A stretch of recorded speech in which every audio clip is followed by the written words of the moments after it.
আজ ২৫শে বৈশাখ, বাংলা সাহিত্যের নক্ষত্র পুরুষ বিশ্বকবি রবীন্দ্রনাথ ঠাকুরের ১৬৪তম জন্মজয়ন্তী। ব্রিটিশ ভারতের কলকাতার জোড়াসাঁকোর বিখ্যাত ঠাকুর পরিবারে তার জন্ম ১২৬৮ বঙ্গাব্দের ২৫শে বৈশাখ।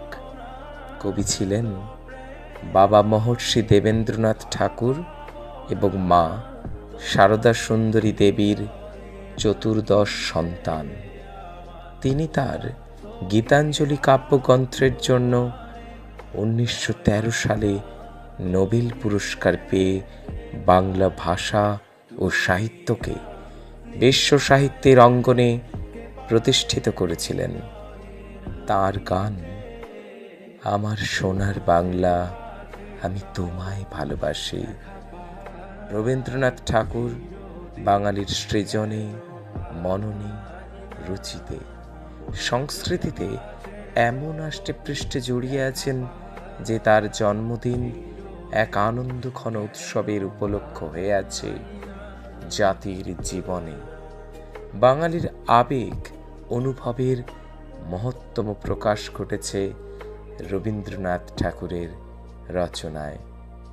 কবিগুরু রবীন্দ্রনাথ ঠাকুর জন্মের বহু সময় পেরিয়ে গেলেও বাংলা সাহিত্য, বাঙালির জীবন ও মানুষে তার উপস্থিতি এখনো দেদীপ্যমান।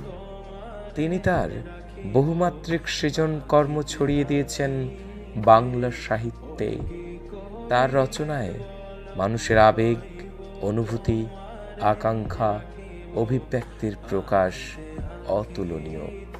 যে কোনো সমস্যা সংকটে, স্বস্তিতে, আনন্দে, দুঃখে, বেদনায় তার গান, কবিতা সাহস ও প্রেরণা যোগায়।